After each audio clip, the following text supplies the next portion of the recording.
incentives is what drives people's behaviour. And if the incentives are to stop fraud without any kind of measure of customer satisfaction, then you'll come up with things that stop fraud brilliantly, but it won't be great for the customers because you're not being measured on that.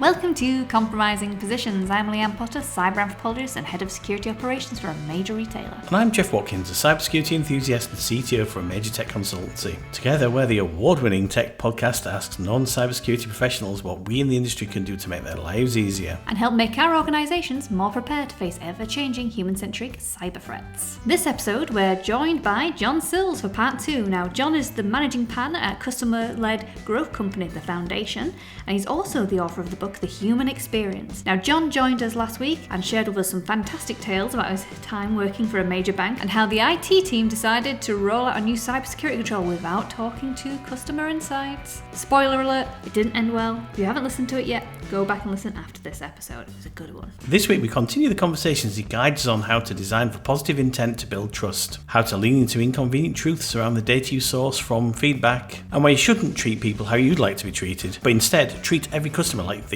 gran. Pens at the ready, listeners. You're going to want to take notes on this one, so sit back and enjoy our interview with John Sills.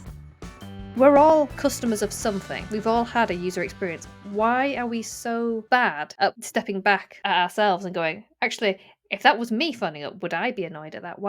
Why is it when we're designing things, we can't think in a customer mindset in that way? I think it's because linked to this inside out thinking, it makes sense, because of the way people are measured or because of the way things are done. So if you look at the rail industry, for example, a lot of my book is about the rail industry because I spend a lot of time on trains commuting, and most of it is pretty terrible, really. But there's a lot of good stuff in there as well. Most of it's terrible.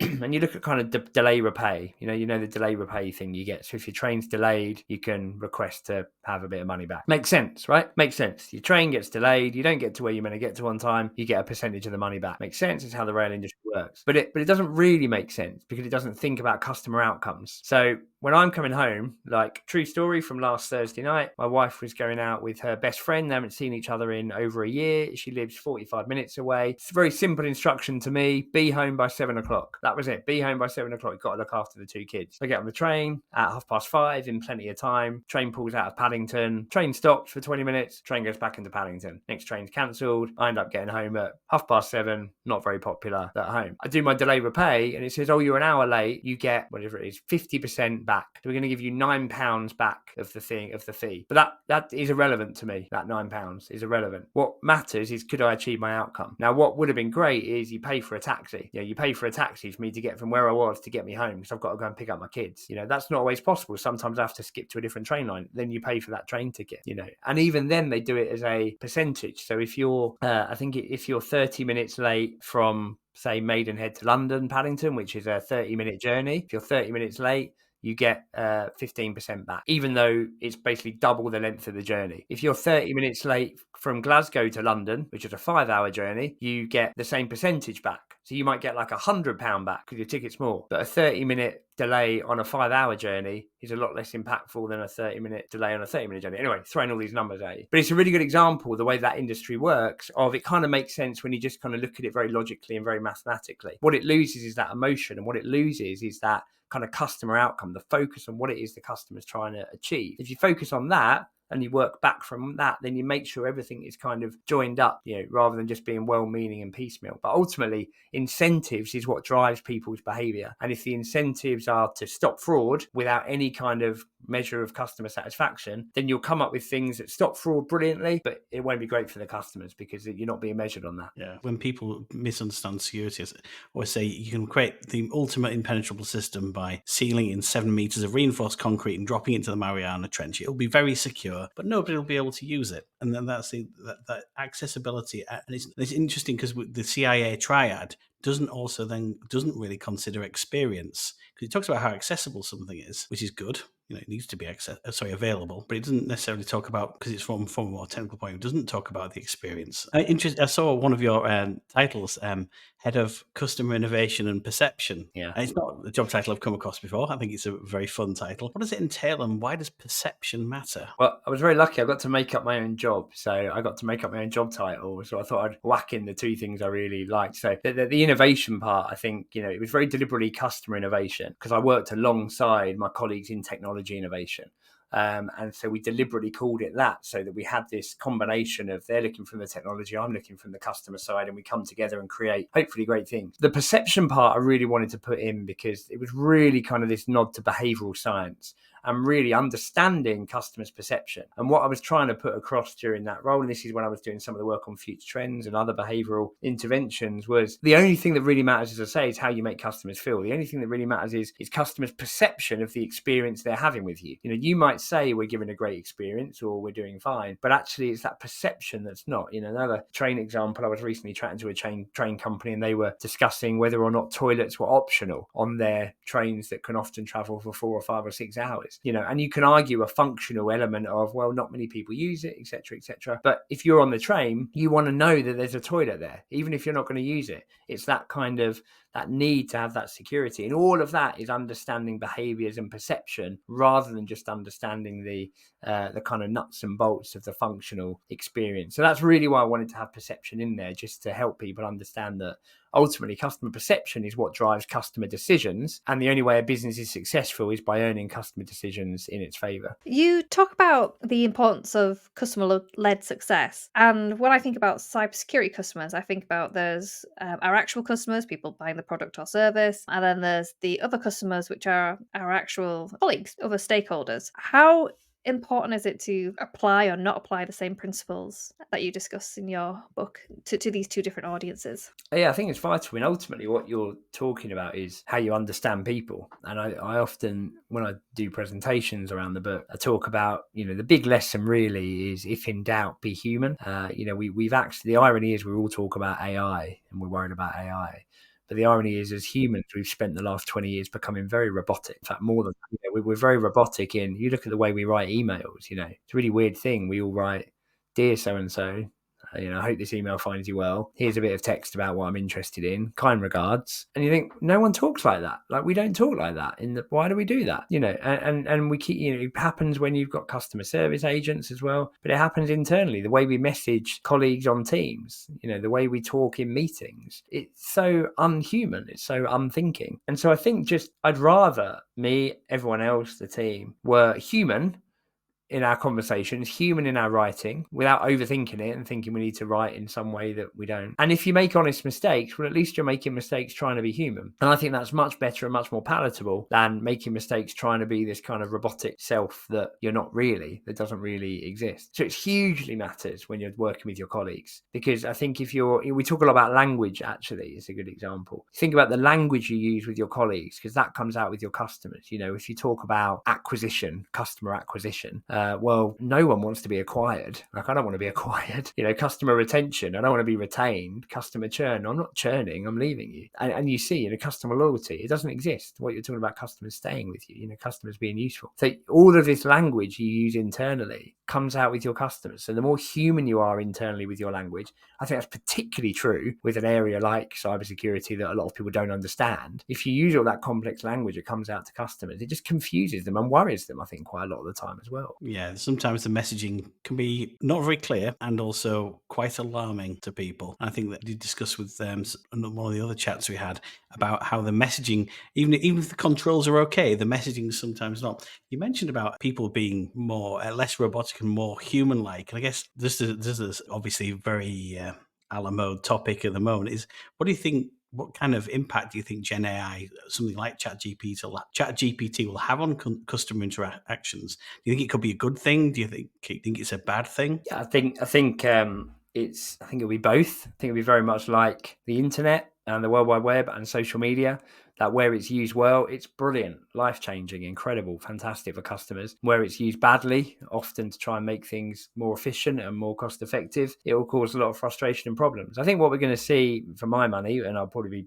proved wrong in about 2 or 3 months, I think there's still will always be a need for customers to speak to a human. And I think that's because often particularly if something's gone wrong and someone's unhappy, they want to feel like they've been heard, you know, when you're phoning up a company and you kind of get that 30-second script in your head. And when someone answers the phone, you just want to say to them, this is what's happened and this is why I'm not happy and this is how I want you to sort it out. And, you know, and you need to be heard. That's what you really want, is someone to go, got it, I hear you, I'm really sorry, let me look at that. I don't think you'll get that, even if the AI sounds very human. If you know it's not a human, I don't think you get that almost cathartic satisfaction of saying it to another human being. So for me, I think you'll see a lot of it. I think chatbots will be vastly improved, so that'll be really good. But I think we'll see a lot of AI actually will be used in the background to help contact center agents and others to give better answers, to be more efficient, to be a lot more beneficial. But what we've got to avoid, and what I think we've fallen into the trap of in the last 20 years, is kind of believing that technology comes along and creates perfect customer journeys. Because what I think, if I look back, I think organizations used to be a lot better at dealing with problems and dealing with things when they went wrong, because they accepted that there were going to be problems and things were going to go wrong. Now I think organizations have kind of believed that with a lot of new technology and digital customer experiences, that we create the perfect journey and nothing goes wrong because it can't go wrong.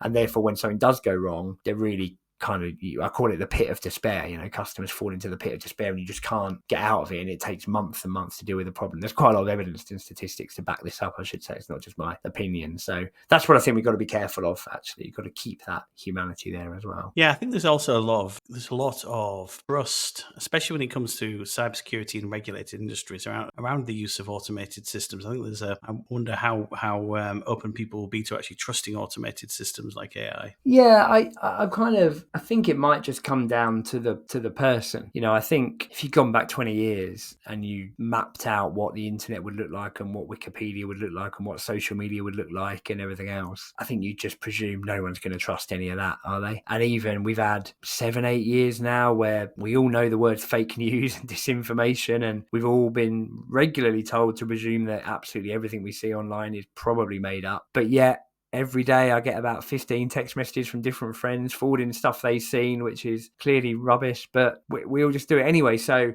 I'm not sure really that the trust issues around AI are any. I suspect they'll be more reliable than the stuff we've had before, actually. And I don't think the average person will be overly worried about going to search for the sources and those kind of things. I think there's a huge burden on organizations to use it in the right way, and organizations I think will still be the ones who have the trust around them, and how they're using the tools will be what really matters. But yeah, I think humans have shown themselves fairly unreliable when it comes to making decisions based on whether or not they believe something or not. Do you think actually though it could be turned around and turned into a good positive journey for AI, could be used for a good positive user journey for customer experience around things like cybersecurity? Yeah, definitely. I think there's there's so much in cybersecurity that is firstly so important. Because if things go wrong, it can have a massive material impact on people's lives. It's a very complex topic to understand. It's very highly specialized. It's only understood by a few, and often customers are asked to change their behavior for reasons they don't quite understand, or it's often customers' behavior that might be the problem. So I think there could be a huge opportunity for AI to play a role in really helping it become more understandable, maybe taking human out of it. Actually, you might have AI that can help to have various defenses in place for things that might otherwise cause problems. So I absolutely think it could be a huge thing. I suppose it's just that I'm sure there's some superhero film I could quote, and I don't quite know, but there's something about for everything that's used for good, it's used for evil as well, right? So there'll be a whole load of good that AI could be used for, and you can be sure that just around the corner there's some people using it against the good, and it becomes a battle. It's just the latest tool that becomes a battle, I suppose, in the same way we have this amazing tool with email, and all we've really created is a way for spammers to send us 100 different opportunities to defraud us every single day, and we all go along with that like it's completely normal. But it's an interesting social contract we've built there. And quite a lot of this is a social contract, isn't it? About taking the good with the bad. So you get into your car, for example. The social contract is you put your seatbelt on. Might save you, might not. You've got to rely on other drivers. But if we didn't follow the social contract that we need to get to A to B, no one would get in the car. No, I think that's exactly right. And I think I was going to mention this earlier. I think there's an interesting thing with this when you look back at customers and when you start to look at experiences you're going to design to customers, which is this thing about designing for the 99. So I talk in the book about you've kind of got a choice as an organization. Do you design for the 99.9% of people and times when they're trying to do the right thing and they're being truthful, or do do you design for the 0.01% of times and people that are trying to defraud you? And, I had an example where I tend to buy lots of clothes in one go once a year because I'm not very fashion conscious. And so I end up having lots of stuff to send back at the same time. And it's interesting just comparing how those processes work. The ones where you send it back and, it takes 2 weeks and they acknowledge the parcel and they give you the money. The ones where you send it back and they say, yeah, we've got it, but take a while to give you the money because banks are a bit slow, pushing the blame elsewhere. Or Amazon, who the second their delivery guy scans the box, you get the refund because they just presume you're probably telling the truth, because most people tell the truth. Most people aren't going to put a brick in a shoebox and pretend it's going to be there. And even if a few people do, then the amount of money they make on being happy with their service, then the amount of money they lose on the kind of bricks rather than shoes coming back kind of balances out. So I just think there's a general principle about, do you design with positive intent or do you design with malintent? And that's really the thing that organizations need to kind of find the balance of. Yeah, absolutely. And I think from the cybersecurity perspective, we do design that everyone is out to get to us. And particularly when it comes to the internal, what we call the insider threat as well, which statistically, the malicious insider is quite a lot rarer. We talk about it all the time as if it's happening all the time, but most people don't come into work to absolutely rinse the company. Most people come in just to do a job or hopefully do a good job. But we still design processes that are in the mindset that everyone is out to do bad and evil. And we had Christian Hunt on one of our first episodes talking about designing for the fact that not everyone is here to steal from everyone, and why his words were, why piss everyone else off when it's only such a small minority that are kind of doing wrong. And I agree with that. And I think going back to Rory Sutherland as well, he talks about minority rule, and he gives a great example about organizing a party, and you say, okay, we're going to have a buffet, and we'll say, Indian buffet, like loads of curry and stuff like that, and there's always one person that goes, oh no, I don't like curry, and so they go, okay, we'll make it a pizza party instead because that's more people enjoy pizza. But it was just that minority rule piece of catering all the time for that small use case, and what a detrimental impact that can have on everything else, because everyone else was dead up for that curry. But unfortunately, because one person's kicked off, then just appealing to that small audience. Yeah, it's a great example, and it's making me hungry as well, actually. But you're exactly right that you see that so often in organisations, and actually see it a lot in politics as well. But that where one thing happens, and so a whole new rule is put in place to never allow that thing to happen ever again. And you think, it was so minor in the first place, but now that rule's in place and it suppresses so many other things. And that is where, you look at the best organisations and some of the ones that I studied, they have real freedom, real empowerment in their teams. They accept people who make mistakes, but they let roughly, they recruit good people and then they trust them to go and do a good job. And then often great things happen as a result of that. Otherwise, you might as well just recruit robots if you're going to put everyone in a box, tell them what they are allowed to do and aren't allowed to do. And that's really bad for colleague engagement as well, and motivation. You need to have that sense of autonomy, competence and relatedness. They're the things that create motivated people. And if you take that autonomy away, then you're not getting what you deserve, because people don't really want to enjoy working for you, so they stop putting in the effort as well. Absolutely. And I think that's something we have to really be mindful of when it comes to cybersecurity, about removing people's autonomy. And I sometimes, my experience in some organizations when I've sort of discussed this as doing my consultancy work as a cyber anthropologist, I've just gone, the second you remove people's autonomy, there's the second they've kind of are not going to come to you when something bad happens, that they don't care about your processes, that's it. They'll find their autonomy in any which way possible, and that can lead to dangerous workarounds. You've discussed in the past about facing inconvenient truths. Why is that important? Well, it goes back to, I suppose, the myth of feedback, in a way that if most data in organizations is presented on PowerPoint or PDF, and that situation where you've got a whole load of senior managers sat around a table together, and so someone comes in and presents the data. And if that data contains an inconvenient truth, people would often rather question the methodology than accept that inconvenient truth. Well, is that the right sample size? We asked people on the wrong day. There was this other thing happening at the time. But it's actually the inconvenient truths. They're the things that move you on as an organization, and that's why we spend so much time getting CEOs and executives to go and spend time with real customers, because, that's when you hear those and see those inconvenient truths. We once got the CEO of a supermarket to go shopping with a widow, an 80-year-old widow in Grimsby, and we got him to go with her walking around their brand new store that they'd opened, brand new design. They just refitted it all in Grimsby, and it took about 2 hours, and she just ripped it apart. She just said all of these bits that she didn't like about it. They'd spent millions on this design, and like the fish counter was now too high, and she couldn't see the lady, and all this kind of stuff. And the thing is, it wasn't necessarily statistically significant. She might not be representing everyone, but what's undeniable is for her, it's true. And you might not like it, but it is true. And what we found over the next 3 or 4 years is that CEO kept that really close to his heart, and it would keep coming up in meetings again. What about her? What would she think? What would she think about this? It's what gives you that visceral connection to things that really matter. And it's that visceral connection that creates the conviction to get into action, which data on its own on a PowerPoint chart just doesn't have. As someone of being vertically challenged, I can totally attest that high counters are a no. Yeah, Exactly. I can't remember what I was listening to, but it was another podcast, and someone was like, actually, the way I navigate the world's a little bit different to everyone else, and I'll explain what that is, because me and Jeff are part of that community, and you may be too, but nobody ever takes it into consideration, and that's being left-handed, Right. how much of an impact that actually really does have on our day-to-day interactions, but nobody ever includes that in any accessibility or anything like that. And I'm not saying it's a big detriment. Me and Jeff have managed to navigate the world. Not being able to open cans properly with can openers. Well, yeah, Yeah. but there's other stuff like door handles and things like that, and just like tiny little things that just make the day just a little bit harder, and nobody ever considers it. And no, as I say, I'm not asking for special discompensation because it's just not going to happen. But even little tiny things of recognizing that some people might engage with the world in a different way on a small scale can have an impact. Yeah, I mean, I think you only need to look back over the last 50 years and see how much design has been based around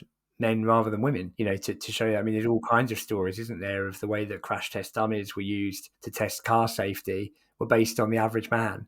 So average man's height, average man's weight, and then there's endless stories like this where people just design in the way they want to in themselves. It's actually quite a damaging statement, that one about treat people like you'd want to be treated. It's actually the worst advice. Don't do that, because lots of people won't want to be treated like you. We had one executive we chatted to, and for a bank, and he just couldn't understand how people couldn't save £30,000 in a year to get a deposit on a house. Just couldn't understand it, until we went and sat him down with 10 real people with real lives, single parents with 2 jobs, and frankly anyone at the moment. So you just see that inside out thinking. AO.com have 2 really nice rules as part of their customer experience strategy. One is treat every customer like your own gran, and the other is make decisions that would make your mum proud. And I really like those 2. I think they're too much better rules. But the thing is, straight away, instinctively, you know what they feel like, right? You know how you want your gran to be treated, and you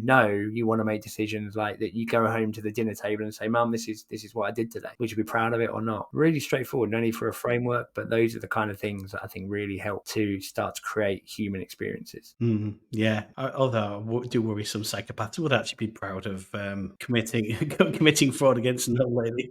They'll always be out like who their mum is. Yeah, it depends who their mum is. You've written about this. Can you tell us a little bit more about the myth of ROI and the 5 enablers and 7 behaviours of being human? Yeah, myth of ROI. So I was 40 last year, which your listeners can't see me, but frankly is remarkable given I look about 58. But I was only 40 last year, and I went to York with 10 friends. We were going to stay in a Premier Inn, and I'm aware that spending my 40th birthday in a Premier Inn does not cast me in a good light. But anyway, wanted to go to York, watch some football, stay there, and then we got there at 7:30 on the Saturday night, and the receptionist just said, "Oh, you can't. The hotel's closed. You can't stay here because we haven't got any water." And I thought, well, that's interesting when you're a couple hundred miles away from home and there's 10 of you there. And so she said, it always floods there as well. So tons of water. Couldn't get enough water. Yeah, tons. Too much.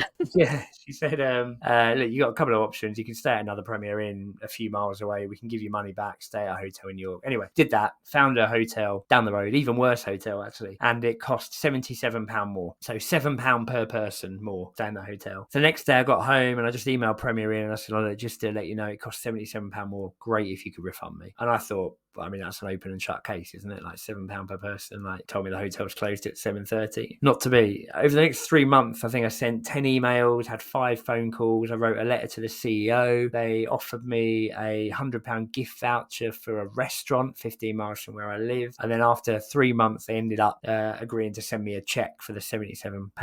And on that email, they said, we hope this goes some way in restoring your faith in Premier Inn. Which, of course, it doesn't, because it just shows me that they failed to look after the problem. But what's interesting about that is that the myth of ROI is that bad customer experience is really expensive to provide. And the interesting thing about that is if they just straight away gone, yeah, hands up, here's the 77 quid, I would have been like, great, really great experience, really trust you if something goes wrong in the future. 10 of us all really happy. Thank you very much. As it was, that cost them an unbelievable amount of money over that 3 months of the number of people that had to be involved. And, they lost a whole load of goodwill from me and my 9 other friends too. And we won't stay there again as a group. And you'll see this all the time. It's this principle of failure demand. It's the demands that are placed on your service because of the bad customer experience you create. So not answering questions that mean people have to phone you up, not answering the right way the first time they phone you up, so they have to phone up again. Language not being clear with letters that you send out, customers leaving because they don't like your service. Bad customer experience costs money, and the best organizations, the most efficient and the most commercially successful organizations, are also the ones that actually give the greatest customer experience as well. So that's what the myth of ROI is really about. Obviously, it's a podcast, you can't see my face, but I was really livid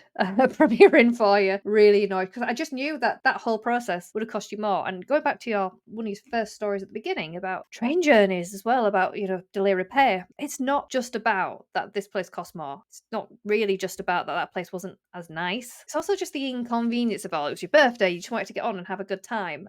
There's more in play than just the cost there as well. It's just not okay, really. And this is why I think I kind of get quite angry about it, and I end up spending a lot of my time with it, because it's people's lives. It's real stress that you're causing. It's real time. Life can be brilliant and some of the life can be hard, particularly when you get to that sandwich generation bit of older parents and you've got kids and you've got jobs and you've got everything else going on, and it's just not on to create all this extra stress on people's lives, particularly when they're a paying customer, when they're giving you money. And it's like we've forgotten that over the past 20 years. It's like organizations have forgotten their role in society is to provide a service that makes things better for people to the point that they're willing to pay you for it. That's it. That's what a business is. And we've kind of started to get really arrogant and take that for granted and take customers for granted as part of that. I did once try and get an energy company, the contact center, to change their average call waiting time to human lives wasted. So at the end of the year, they total up the amount of time that people had spent on hold to them and convert that into human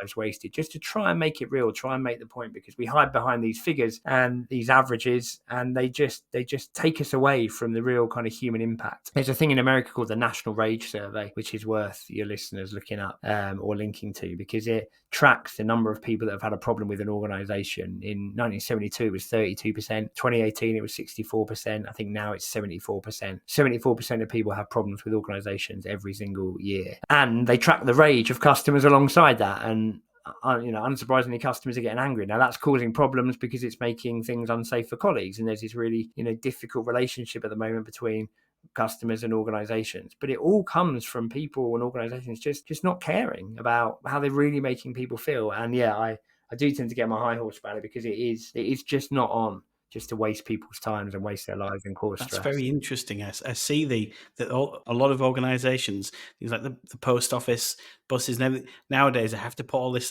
signage in place, like, basically don't abuse our staff, which is fine. You shouldn't be abusing the staff. But you have to wonder, is some of the organisational structure and processes causing that level of anger, and saying, oh, well, do you know what? We don't want you to have a voice, so tough. This is it. The front line, and by that I mean people in stores or branches or contact centres or social media channels, are essentially the battering rams for the executives who are allowing bad experiences to be created to create lower cost and more shareholder value, effectively. In some organisations, not all, lots of organisations do this very well. But, you've got to, it's terrible. I completely agree. I think I see a lot of customers that are way overreacting. But I understand the frustration. I was on that train last week where 300 of us had to get back off the train that had left an hour before, that had been left in total blindness for 30 minutes while no one told us what was going on. And now we're all an hour from home and we're an hour late and we're still in London and we've all got family and things we're doing.